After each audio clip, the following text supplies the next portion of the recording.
Okay, time to get into some basic C++. Throughout any program, you will be using lots and lots of stuff or information.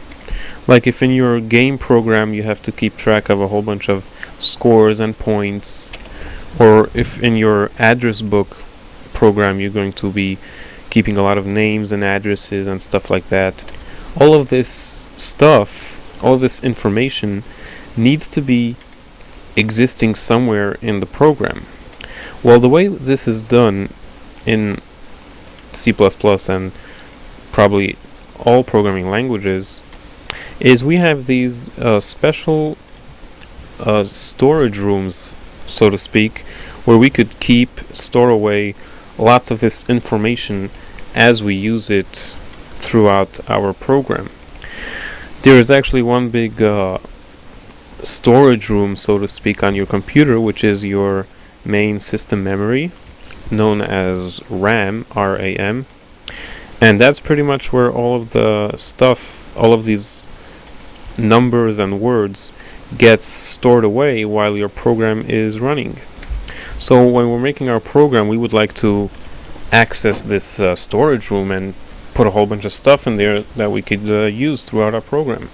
The way this is done is by creating what's called variables. A variable is like, you could think of it as a small storage box which you could put stuff inside of. So you create the box and you put some stuff inside of it. Later on you can come back and check what's inside, and you can change what's inside. You can throw away the stuff that's inside. You could throw away the box and stuff like that. That's pretty much how variables work in C++. You create a variable, and this variable, like a box in a storage room, will have a label on it, a name. What's the box's name? And then with this name of the box, you could take control over this box and put stuff inside, then come back later on to the box and check what's inside of it, change it around, and do whatever you need to do with the stuff that's inside this box. In C++, there are very strict rules about the types of variables, the types of boxes, the types of stuff that you could put in them. Like continuing with our example of the storage box, you may have a storage box which is only made to hold crayons, and you'll never be able to use this crayon box to store away a whole bunch of teddy bears or other stuff like that. It is a box that's only made for crayons. You could put a red crayon, a blue crayon, a green crayon, but you can never put anything else other than crayons inside this storage box. This is how variables work in C++. You have very specific types of variables, types of boxes, which can only hold very specific types of stuff.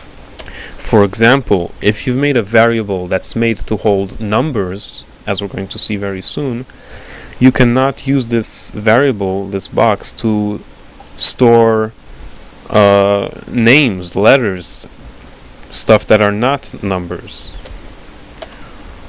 We're going to see more about this thing later on. So let's make a variable and see how it is used. We're going to make a variable which will hold numbers.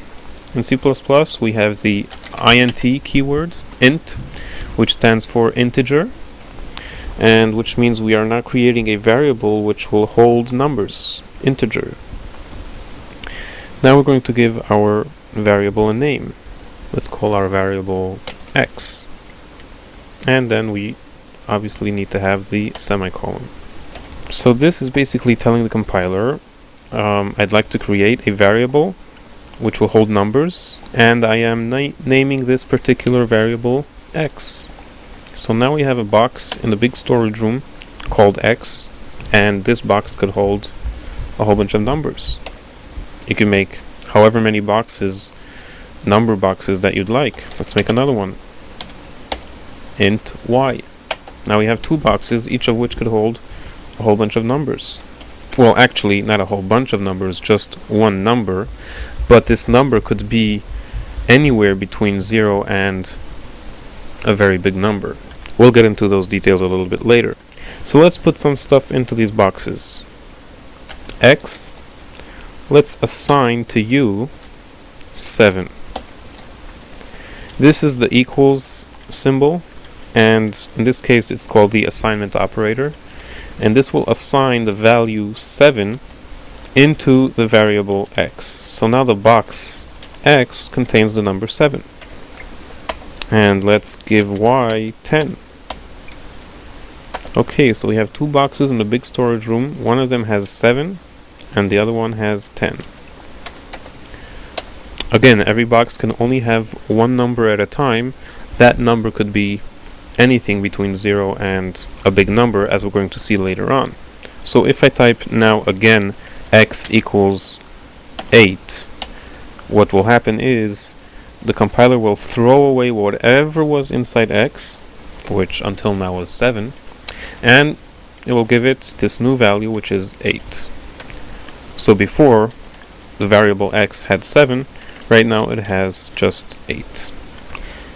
Now here's the fun thing about variables, that when you refer to their name, many times, maybe even most of the times, you are referring to the contents that's inside the box.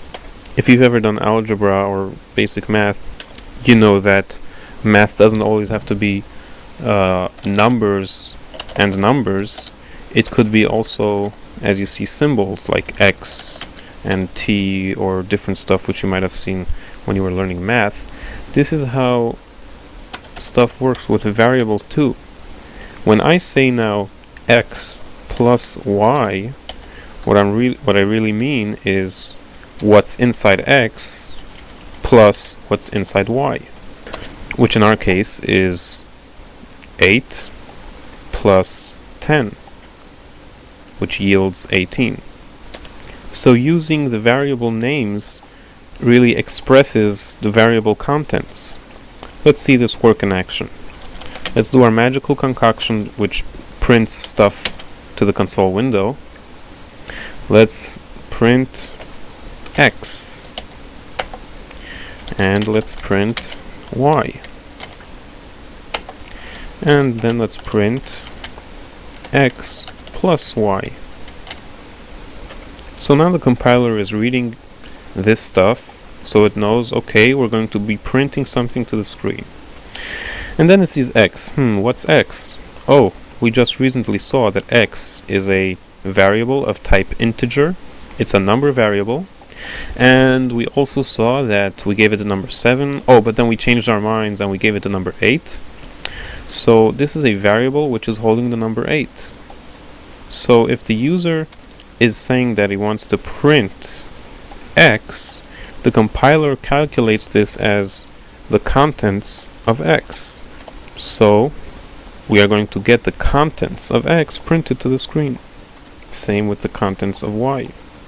And as we saw in another video, that the compiler will also do mathematical calculations like 15 plus 17, as we saw in a different video.